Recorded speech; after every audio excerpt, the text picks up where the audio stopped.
73वां अध्याय।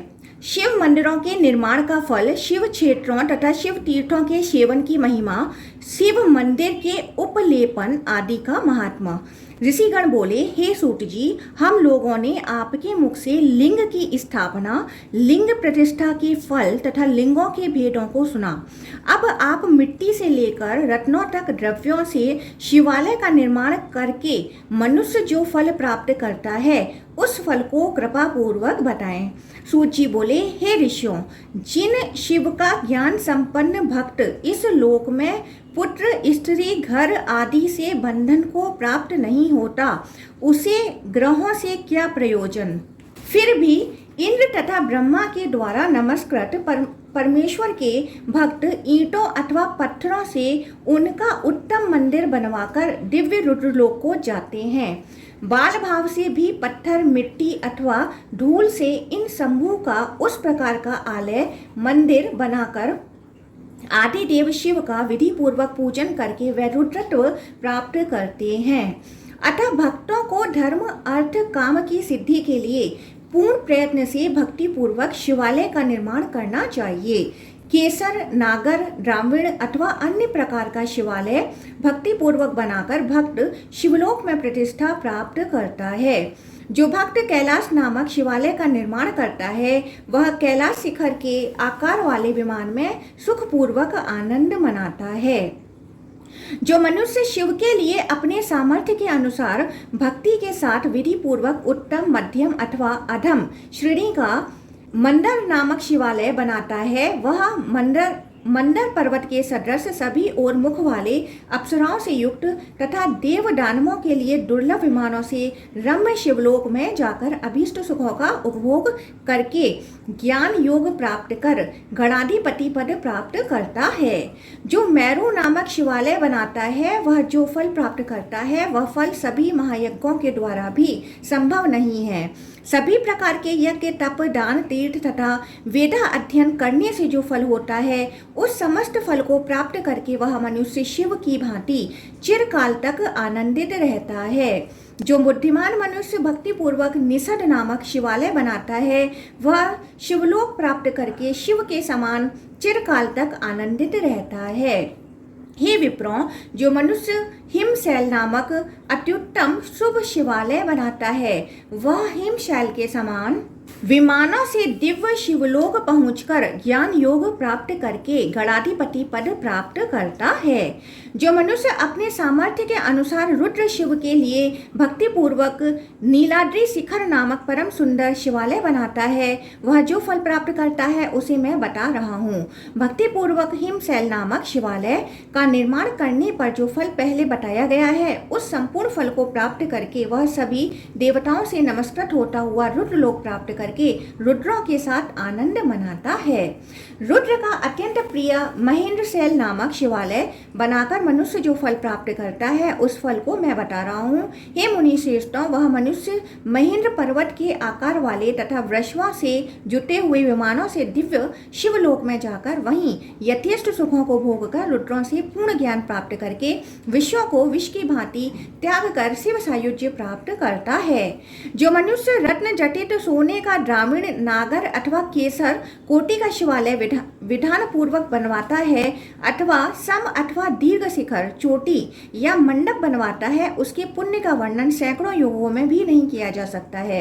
हे द्विजों, जो मनुष्य जीर्ण, पुराने, गिरे हुए, टूटे हुए अथवा फूटे हुए शिवालय, उसके मंडप, चार दीवारी, फाटक अथवा द्वार आदि को पूर्व की भांति अत्यंत सुंदर करा देता है वह वास्तविक निर्माता से भी अधिक पुण्य प्राप्त करता है, इसमें संदेह नहीं है।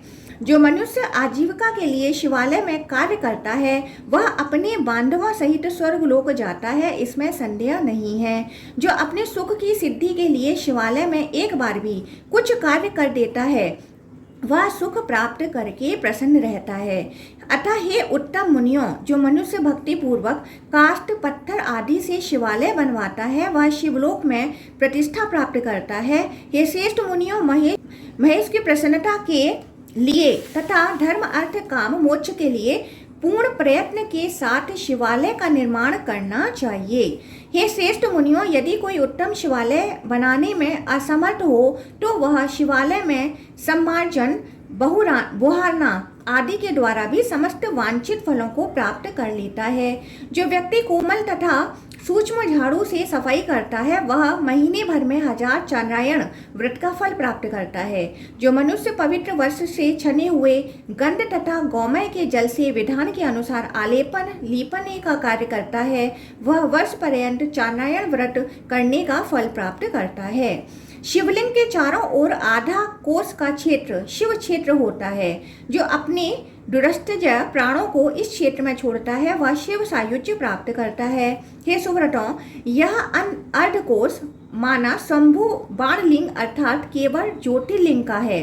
हे द्विजोत्तमों, अन्य शंभु लिंग के लिए शिव क्षेत्र का मान उसका आधा कोस का चतुर्थांश, ऋषि स्थापित लिंग के लिए उसका आधा कोस का 8वां भाग और मनुष्य के द्वारा स्थापित लिंग के लिए उसका भी आधा कोस का 16वां भाग होता है। हे द्विजोत्तमों, इसी प्रकार यतियों के निवास स्थान से कोस के 16वें भाग का क्षेत्र शिव क्षेत्र है। रुद्रों के अवतार स्थल, उनके शिष्यों प्रशिष्यों के अवतार स्थल, योगाचार्यों के अवतार स्थल, उनके शिष्यों के अवतार स्थल तथा उनके भी शिष्य प्रशिष्यों के अवतार स्थल से आधे कोस का मंडल शिव क्षेत्र होता है। हे द्विजों, महापुण्यप्रद श्री पर्वत तथा उसके प्रांत भाग इस शिव क्षेत्र में जो प्राणों का त्याग करता है वह शिव सायुज्य प्राप्त करता है। जो मनुष्य वाराणसी में तथा विशेषकर वहाँ अभिमुक्त क्षेत्र में, केदार में, विशेषकर महाक्षेत्र प्रयाग में तथा कुरुक्षेत्र में प्राण त्याग करता है वह मोक्ष प्राप्त करता है। प्रभास, पुष्कर, अवंती, अमरेश्वर तथा वणी शैलाकुल में मृत प्राणी शिवात्मा को प्राप्त होता है। वाराणसी में मरने वाला प्राणी पुनर्जन्म को प्राप्त नहीं होता है। जो प्राणी त्रिविष्टप, विमुक्त, केदार क्षेत्र, संगमेश्वर, सालक, जम्बुकेश्वर, शुक्रेश्वर, गोकर्ण, भास्करेश, गुहेश्वर, हिरण्यगर्भ तथा नंदीश्वर क्षेत्रों में प्राण छोड़ता है वह परम गति प्राप्त करता है। हे श्रेष्ठ मुनियों, अपने शरीर को नियमों से सुखाकर जो योगी मानुष मानव स्थापित, दैविक देव स्थापित, आर्ष मुनि स्थापित या शंभु स्वयं उत्पन्न किसी भी शिव क्षेत्र में प्राण त्याग करता है वह शिवत्व को प्राप्त होता है। ज्योतिर्लिंग क्षेत्र तथा देव क्षेत्र के विषय में संदेह नहीं करना चाहिए। शिव क्षेत्र में भली भांति परमेश्वर की पूजा करके आग जलाकर जो प्राणी अपने शरीर को उसमें होम कर देता है वह परम गति प्राप्त करता है। हे श्रेष्ठ मुनियों, जो मनुष्य निराहार रहकर शिव क्षेत्र में प्राण का त्याग करता है वह शिव सायुज्य प्राप्त करता है। जो अपने दोनों पैरों को काटकर भी शिव क्षेत्र में निवास करता है वह शिवत्व को प्राप्त होता है, इसमें संदेह नहीं करना चाहिए। शिव क्षेत्र का दर्शन पुण्यदायक होता है, वहां पर प्रवेश करना उससे 100 गुना अधिक पुण्यदायक होता है और उसका स्पर्श तथा प्रदक्षिणा उससे भी 100 गुना पुण्यप्रद होता है। वहां पर मूर्ति को जल स्नान कराने से उससे भी 100 गुना पुण्य होता है। हे विप्रों, दुग्ध से स्नान कराने से उससे 100 गुना, दही से स्नान कराने से उससे 1000 गुना, मधु से स्नान कराने से उससे 100 गुना, घृत से स्नान कराने से उससे अनंत गुना और शर्करा से स्नान कराने से उससे भी 100 गुना अधिक पुण्य कहा गया है। शिव क्षेत्र के समीप में स्थित किसी नदी पर जाकर उसमें स्नान करके और अन्न का त्याग करके जो अपना शरीर छोड़ता है वह शिवलोक में प्रतिष्ठा प्राप्त करता है। शिव क्षेत्र के समीप में स्थित सभी सुंदर नदियां, बावलियां, कुएं तथा तालाब शिव तीर्थ कहे गए हैं। हे श्रेष्ठ द्विजों, उन तीर्थों में श्रद्धा पूर्वक स्नान करके मनुष्य ब्रह्मा हत्या आदि पापों से मुक्त हो जाता है, इसमें संदेह नहीं है। हे श्रेष्ठ मुनियों, शिव तीर्थों में प्रातः काल स्नान करके वह मनुष्य अश्वमेघ यज्ञ का फल प्राप्त करके रुद्रलोक को जाता है। मध्याह्न काल में शिव तीर्थों में एक बार भी भक्ति पूर्वक स्नान करके मनुष्य गंगा स्नान के समान पुण्य प्राप्त करता है, इसमें संदेह नहीं है। सूर्य के अस्त हो जाने पर शिव तीर्थों में स्नान करके मनुष्य पाप कंचुक छोड़कर शिवपद प्राप्त करता है। हे द्विजों, शिव तीर्थ में एक बार भी त्रिस्वर्ण तीनों कालों में स्नान करके मनुष्य शिव सायुज्य प्राप्त कर लेता है, इसमें संदेह नहीं करना चाहिए। ये श्रेष्ठ द्विजों, पूर्व काल में कोई सुअर मार्ग में कुत्ते को देखकर डर के मारे संयोगवश शिव तीर्थ में गिर पड़ा और वह एक बार डुबकी लगाकर स्वयं मर गया। इसमें उसने गणाधिपति पद को प्राप्त किया। जो प्रातः काल लिंग स्वरूपी देव देवेश्वर शिव का दर्शन करता है वह सबसे उच्च पद प्राप्त करता है। मध्याह्न में महादेव का दर्शन करके वह यज्ञ का फल प्राप्त करता है और सायंकाल दर्शन करके सभी यज्ञों का फल प्राप्त कर मानसिक तथा वाचिक पापों, बड़ों से बड़े शारीरिक पापों, उपपातकों और अनुपातकों से मुक्त हो जाता है। सूर्य की सभी संक्रांतियों में लिंग के आकार वाले महादेव प्रभु ईशान का दर्शन करके मनुष्य महीने भर में किए गए पाप का त्याग करके शिवलोक को जाता है।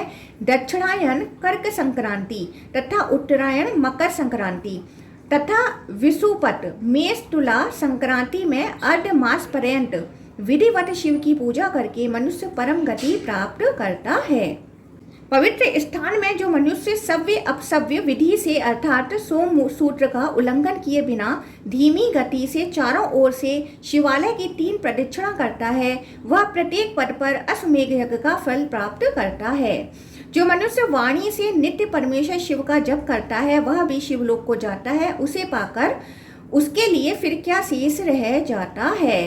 हे महाभागों, गंध तथा गौमय मिश्रित जल से मंडलाकार क्षेत्र बनाकर उसमें मोती, इंद्रनील, पद्मराग, स्फटिक, मरकट, स्वर्ण तथा रजत, चांदी के अति सुंदर चूर्णों के द्वारा अथवा धन के अभाव में उसी वर्ण के लौकिक चूर्ण के द्वारा महादेव के समीप कणिका सहित 10 हाथ परिमाप का शुभ कमल बनवाकर वहां 5, 6, 8 तथा 9 वाम आदि शक्तियों के सहित परम इष्ट प्रदान करने वाले महादेव का आह्वान करके पुनः 8 शक्तियों सहित ईशान का आह्वान करके 10 कोणों में 10 शक्तियों के सहित एवं उसके बाहर 10 शक्तियों के सहित शिवजी का पूजन करके तथा उन्हें प्रणाम करके देव देव के लिए उसे निवेदित करने से पृथ्वी दान का फल प्राप्त होता है। निर्धन भक्त साली चावल के चूर्ण आदि से भी कमल बनाकर पूजन करके पूर्वोक्त समस्त पुण्य प्राप्त करता है, इसमें संदेह नहीं है। मंडल में रत्नों के चूर्ण आदि से अथवा अन्य चूर्णों से 12 दलों वाला उत्तम कमल बनवाकर मंडल के मध्य में 12 मूर्तियों के साथ सूर्य को स्थापित करके ग्रहों से घिरे हुए सूर्य की पूजा करनी चाहिए। इससे वह भक्त उत्तम सूर्य सायुज्य प्राप्त करता है। इसी प्रकार प्राकृत मंडल बनाकर उसमें 6 दलों वाला कमल बनाकर इसके मध्य भाग में आर्या ब्रह्मा रूपिणी देवेशी प्रकृति, दाहिनी ओर सत्व मूर्ति, बाईं ओर रजोगुण, सामने तमो मूर्ति, मध्य में देवी अंबिका, दक्षिण में 5 भूतों तथा 5 तन्मात्राओं और उत्तर में 5 कर्मेंद्रियों तथा 5 ज्ञानेंद्रियों की विधिवत पूजा करके उस षडदल कमल में आत्मा अंतरात्मा इन दोनों की बुद्धि की तथा महत्व सहित अहंकार की पूजा करनी चाहिए। इससे वह समस्त यज्ञों का फल प्राप्त करता है।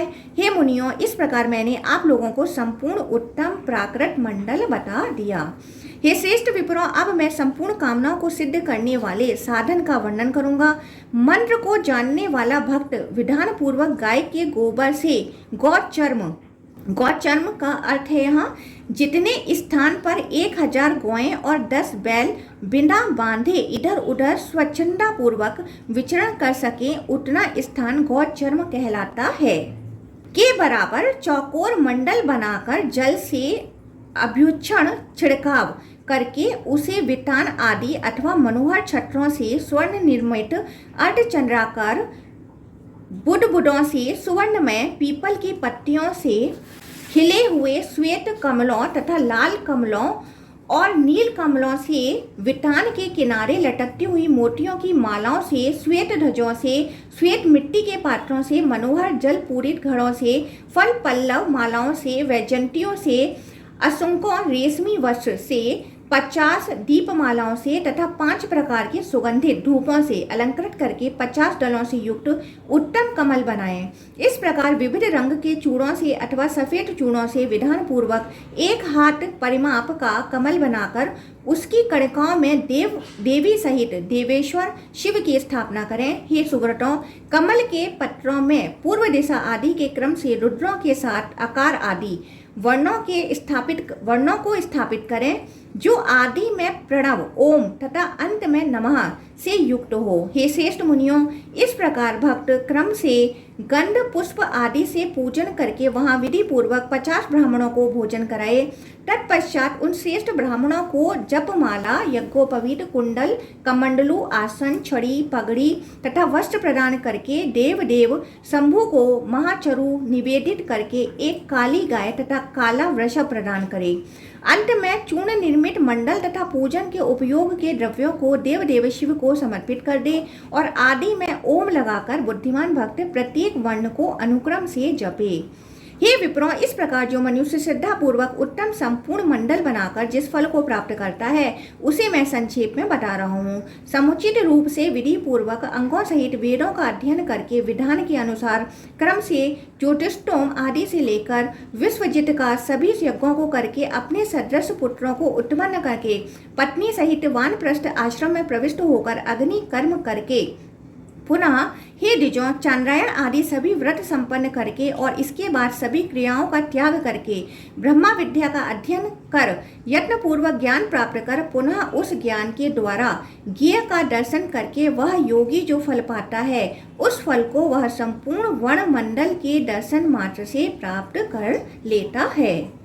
हे श्रेष्ठ द्विजों, जिस किसी भी प्रकार शिवालय को लीप कर सामने, पीछे, उत्तर में तथा दक्षिण में चतुष्कोण मंडल बनाकर उसे चारों ओर से चूड़ों से सजाकर पुष्प अक्षत आदि से पूजन करके मनुष्य सभी पापों से मुक्त हो जाता है। जो मनुष्य एक बार भी भक्ति पूर्वक गर्भगृह को चंदन आदि तथा कपूर सहित गंध द्रव्यों से चारों ओर से लीप कर सभी ओर से सुगंधित पुष्प बिखेर कर 4 प्रकार के धूपों से उसे धूपित करके भगवान ईशान शिव की प्रार्थना करता है, वह शिवलोक को जाता है। वह मनुष्य वहां 100 करोड़ कल्पों तक महान सुखों को भोग कर अपने देह रूपी सुगंधित पुष्पों से शिव मंदिर को पूरित करता हुआ क्रम से गंधर्व लोक पहुंचकर वहां गंधर्वों से भली भांति पूजित होता है। पुनः क्रम से इस लोक में आकर पराक्रमी राजा होता है। वह सदा शिव आदि देव महादेव सृष्टि पालन संहार करने वाले जगत के स्वामी तथा सर्वव्यापी हैं। शिव रूपी ब्रह्मा से मोक्ष सुख रूपी अमृत को ग्रहण करना चाहिए और मोक्ष के साधन स्वरूप उत्तम व्यक्त अव्यक्त नित्य तथा अचिंत्य प्रभु का सदा अर्चन करना चाहिए। इस प्रकार श्रीलिंग महापुराण के अंतर्गत पूर्व भाग में उपलेपन आदि कथन नामक 77वां अध्याय पूर्ण हुआ। 78वां अध्याय शिवाचार के परिपालन में अहिंसा धर्म की महिमा एवं शिव भक्ति का महात्मा। सूत जी बोले, हे श्रेष्ठ मुनियों, शिव क्षेत्र में वस्त्र के द्वारा छाने हुए पवित्र जल से ही उपलेपन कार्य करना चाहिए, अन्यथा सिद्धि नहीं मिलती है। हे श्रेष्ठ मुनियों, विशेषकर नदी से ग्रहण किया गया फेन रहित जल जो पुनः वस्त्र से छाना गया हो, ऐसा जल पवित्र होता है। अतः हे उत्तम द्विजों, समस्त कार्यों की सिद्धि के लिए सभी देव कार्यों को पवित्र जल से करना चाहिए। जल सूक्ष्म कीटाणुओं से युक्त रहता है, अतः निश्चय ही अपवित्र जल से देव कार्य करने पर वही सारा पाप होता है जो उन्हें मारने से होता है। झाड़ू लगाने, सफाई करने, विशेष करके अग्नि कर्म में, कूटने पीसने में तथा जल के संग्रह में गृहस्थ मनुष्यों से हिंसा हो जाती है, अतः हिंसा से बचना चाहिए। हे द्विजों, सभी प्राणियों के प्रति यह अहिंसा भाव सबसे बड़ा धर्म है। अतः पूर्ण प्रयत्न से वस्त्र से पवित्र किया हुआ छाना हुआ जल प्रयोग करना चाहिए। वह दान पुण्यप्रद तथा सभी दानों में उत्तमोत्तम है जो अभय देने वाला होता है। अतः सभी जगह सर्वदा हिंसा का त्याग करना चाहिए। वह मन, वाणी तथा कर्म से जो किसी की हिंसा नहीं करता अर्थात उन्हें दुख नहीं पहुंचाता, ऐसे अहिंसक व्यक्ति की सभी प्राणी सदा रक्षा करते हैं और हिंसक को कष्ट पहुंचाते हैं। वेद के पारगामी विद्वान को संपूर्ण त्रिलोक का दान देकर मनुष्य जो फल पाता है उसका करोड़ों गुना फल अहिंसक मनुष्य प्राप्त करता है। मन, वचन तथा कर्म से सभी प्राणियों के हित में संलग्न और दया दृष्टि के मार्ग पर चलने वाले रुद्र लोक को जाते हैं। जो लोग स्वामी के समान विभिन्न प्राणियों को अपने पुत्र पौत्र के समान समझकर स्नेह पूर्वक उनकी रक्षा करते हैं, वह रुद्र लोक को जाते हैं। अतः पूरे प्रयत्न से वस्त्र से पवित्र किए गए जल के द्वारा सदा अभ्युक्षण तथा विशेष रूप से स्नान कराना चाहिए। संपूर्ण त्रिलोक का संहार करने पर जो पाप का फल कहा गया है, उस संपूर्ण पाप को मनुष्य शिवालय में मात्र एक प्राणी की हत्या करके प्राप्त करता है। हे श्रेष्ठ ऋजो, शिव के निमित्त सदा पुष्प हिंसा की जानी चाहिए। यज्ञ के लिए पशु हिंसा दुष्ट शासन है। यह क्षत्रियों के द्वारा की जा सकती है। ब्रह्मावादी योगियों के लिए कोई विधि निषेध नहीं है, अतः निषिद्ध का सेवन करने पर भी वह वध नहीं है। सभी कर्मों का त्याग करके संन्यास लिए हुए ब्रह्मावादी लोगों का वध नहीं करना चाहिए। वे पाप कर्म में लगे रहने पर भी सदा पूज्य हैं। अत्रि के कुल में उत्पन्न सभी स्त्रियां पवित्र होती हैं। अत्रि वंश की स्त्री की हत्या करने पर ब्रह्मा हत्या के समान पाप लगता है। अतः पाप कर्म में रत होने पर भी उन स्त्रियों की हत्या नहीं करनी चाहिए। सभी लोगों को चाहिए कि यज्ञ हेतु सर्वदा स्त्रियों को ग्रहण ना करें। हे विपेंद्रो, सभी वर्णों की स्त्रियां, चाहे वह पाप कर्म में रत हो, मलिन हो, रूपवती हो, कुरूप हो अथवा मलिन वस्त्रों वाली हो, मनुष्यों के द्वारा वध नहीं है। उनमें शिव भाव रखना चाहिए। वेद विरुद्ध व्रत अथवा आचार वाले और श्रुति तथा स्मृति से विमुख लोग पाखंडी कहे गए हैं। द्विजातियों को उनके साथ बातचीत नहीं करनी चाहिए, उनका स्पर्श नहीं करना चाहिए और उन्हें देखना नहीं चाहिए। उन्हें देखने पर सूर्य का दर्शन करना चाहिए। फिर भी राजाओं तथा अन्य प्राणियों को चाहिए कि उनका वध ना करें। हे द्विजों, मनुष्य सज्जनों के संसर्गवश एक बार भी महेश्वर का पूजन करके रुद्र लोक प्राप्त कर लेता है। हे श्रेष्ठ द्विजों, सभी दया रहित लोग तथा परम कारण शिव में भक्ति से हीन सभी मनुष्य दुख भोगते हैं। जो लोग देव परमेष्ठी शिव के भक्त हैं, वे भाग्यशाली हैं और इस लोक में सुखों को भोगकर मुक्त हो जाते हैं। जैसे गृहस्थ मनुष्यों का चित्त पुत्रों, स्त्रियों तथा घरों में आसक्त रहता है, उसी प्रकार उनका चित्त यदि यतियों तथा तपस्वियों के सानिध्य से एक बार भी आदिदेव में लग जाए तो परमेश्वर का लोक उनके लिए दूर नहीं है। इस प्रकार श्रीलिंग महापुराण के अंतर्गत पूर्व भाग में भक्ति महिमा वर्णन नामक 78वां अध्याय पूर्ण हुआ।